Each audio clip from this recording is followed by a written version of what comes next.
श्री गणेशाय नमः। आप सभी का अखंड भारत चैनल पर स्वागत है। श्री ऋषि पंचमी व्रत कथा। भाद्र मास के शुक्ल पक्ष की पंचमी को किया जाता है। राजा सुताशव ने कहा कि हे पितामह, मुझे ऐसा व्रत बताइए जिससे समस्त पापों का नाश हो जाए। तब ब्रह्मा जी ने कहा, राजन, मैं तुम्हें वह व्रत बताता हूँ जिससे समस्त पाप विनाश को प्राप्त होते हैं। यह ऋषि पंचमी का व्रत है जिसके करने से नारी जाति के तमाम पाप दूर हो कर पुण्य की भागी होते हैं। इसके लिए तुमने एक पुरातन कथा सुना कहता हूँ कि विदर्भ देश के उत्तांक नाम के एक सदाचारी ब्राह्मण निवास करते थे। उनकी पतिव्रता नारी सुशीला से एक पुत्री और एक पुत्र का जन्म हुआ। पुत्र सुभूषण ने वेदों का साष्टोपांग अध्ययन किया।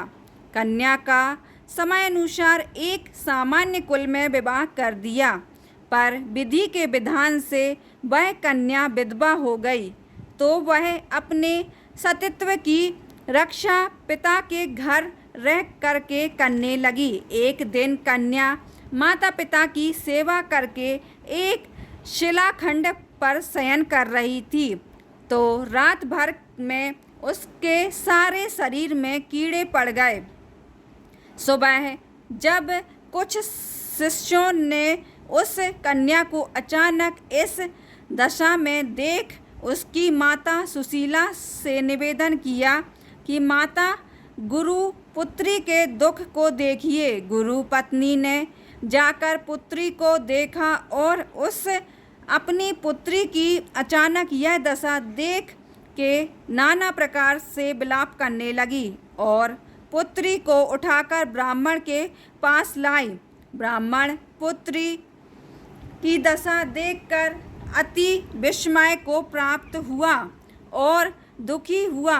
तब ब्राह्मण ने हाथ जोड़कर कहा, महाराज, क्या कारण है कि इस पुत्री के सारे शरीर में कीड़े पड़ गए? तब महाराजा ने ध्यान धर के देखा तो पता चला कि यह पुत्री 7 जन्म पहले ब्राह्मणी थी।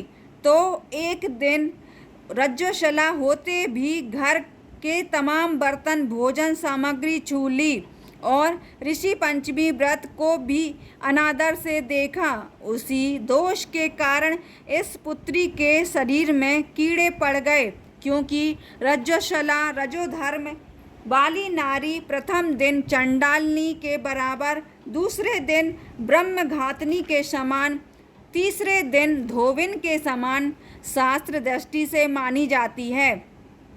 तुम्हारी कन्या ने ऋषि पंचमी व्रत के दर्शन अपमान के साथ किए। इससे ब्राह्मण कुल में जन्म तो हुआ पर शरीर में कीड़े पड़ गए। तब सुशीला ने कहा, महाराज, ऐसे उत्तम व्रत को आप विधि के साथ वर्णन कीजिए जिससे संसार के प्राणी मात्र इस व्रत के से लाभ उठा सकें। ब्राह्मण बोले, हे सहधर्मिणी, यह व्रत भाद्र मास की शुक्ल पक्ष की पंचमी को धारण किया जाता है। पंचमी के दिन सुंदर नदी में स्नान कर व्रत धारण कर सायंकाल सप्त ऋषियों का पूजन विधान से करना चाहिए।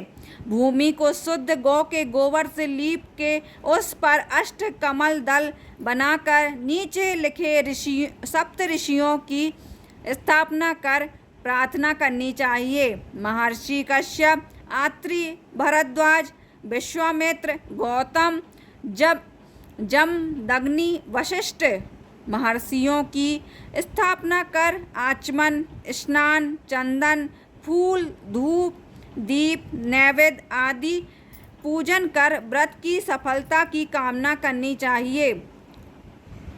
इस व्रत को करके उद्यापन की विधि भी करनी चाहिए। चतुर्थी के दिन एक बार भोजन करके पंचमी के दिन व्रत आरंभ करें। सुबह नदी या जलाशय में स्नान कर गोबर से लीप कर सर्वतोभद्र चक्र बनाकर उस पर कलश स्थापना करें। कलश के कंठ में नया वस्त्र बांधकर पूजा सामग्री एकत्र कर अष्ट कमल दल पर सप्त ऋषियों की स्वर्ण प्रतिमा स्थापित करें। फिर षोडशोपचार से पूजन कर रात्रि को पुराण का श्रवण करें। फिर सुबह ब्राह्मण को भोजन दक्षिणा देकर संतुष्ट करें। इस प्रकार इस व्रत का उद्यापन करने से नारी सुंदर रूप लावण्य को प्राप्त होकर सौभाग्यवती होकर धन व पुत्र से संतुष्ट हो उत्तम गति को प्राप्त होती है। दूसरी कथा भविष्य पुराण में इस प्रकार आती है कि एक बार भगवान कृष्ण से महाराज युधिष्ठिर ने कहा कि वह कौन सी पंचमी है जिसके करने से नारी जाति दोष मुक्त से हो करके महत् पुण्य को प्राप्त होती है। आप मुझे संक्षेप में श्रवण कराएं। तब भगवान कृष्ण जी ने कहा, राजन, भाद्रपक्ष मास की शुक्ल पक्ष की पंचमी को ऋषि का व्रत करने से नारी रज्जुशला से मुक्त होती है, क्योंकि जब इंद्र से वृत्तासुर को मारा गया तब ब्रह्म हत्या का एक भाग नारी के रज में, दूसरा नदी के फेन में, तीसरा भाग पर्वतों में, चौथा भाग अग्नि की प्रथम ज्वाला में विभक्त किया था।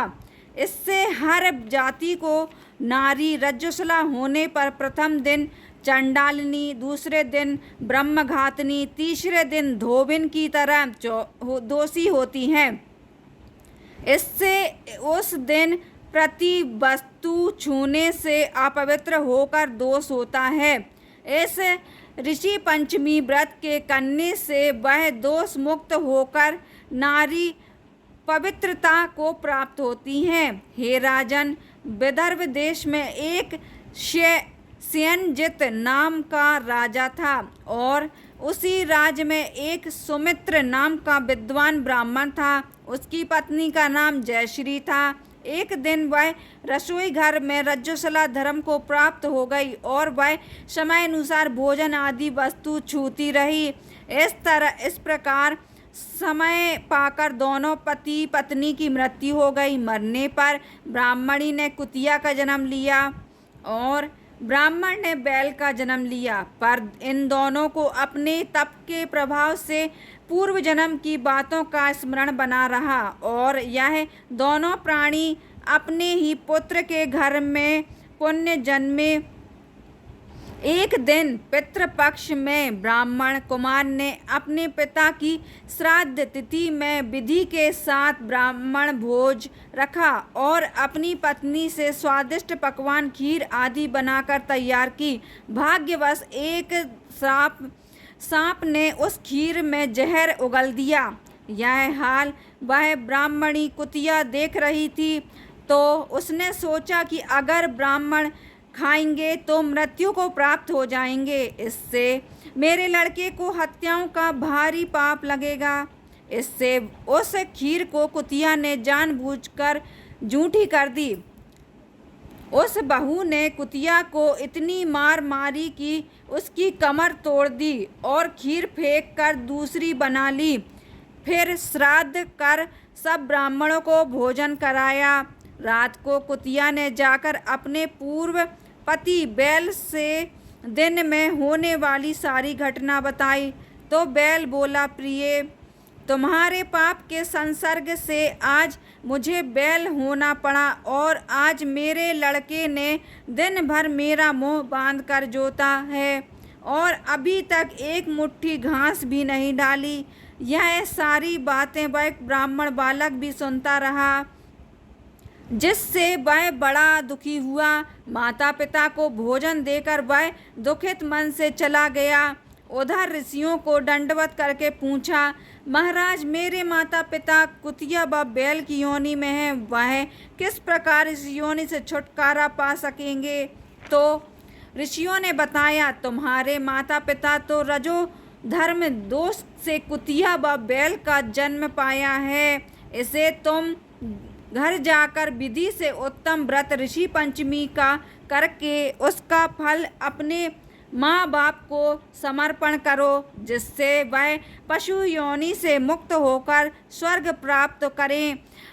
मुनियों से विधि सुनकर ब्राह्मण पुत्र ने घर आकर विधि के साथ सर्वन्न सहित भाद्रपद शुक्ल पंचमी को ऋषि पंचमी का व्रत किया और श्रद्धा से उस व्रत का फल अपने माता पिता को समर्पण किया, जिसके प्रभाव से वे इस क्रूर योनि से छूटकर दिव्य देव विमान पर आरूढ़ हो स्वर्ग को प्राप्त हुए। हे राजन, जो स्त्री इस व्रत को विधि के साथ करती है तथा श्रद्धा से सप्त ऋषियों का पूजन करें, वह नारी भयंकर दोष से छूटकर शीघ्र ही धन, पुत्र, पौत्र आदि सुख सौभाग्य रूप को पाती है। इस व्रत को करना नारी जाति का मुख्य कर्तव्य है। इससे मन, तन आदि के दोष मुक्त होते हैं। जो फल तीर्थों के करने से प्राप्त होते हैं, वे इस व्रत से अनायास नारी जाति को मिल जाते हैं। बोलो श्री कृष्ण भगवान की जय।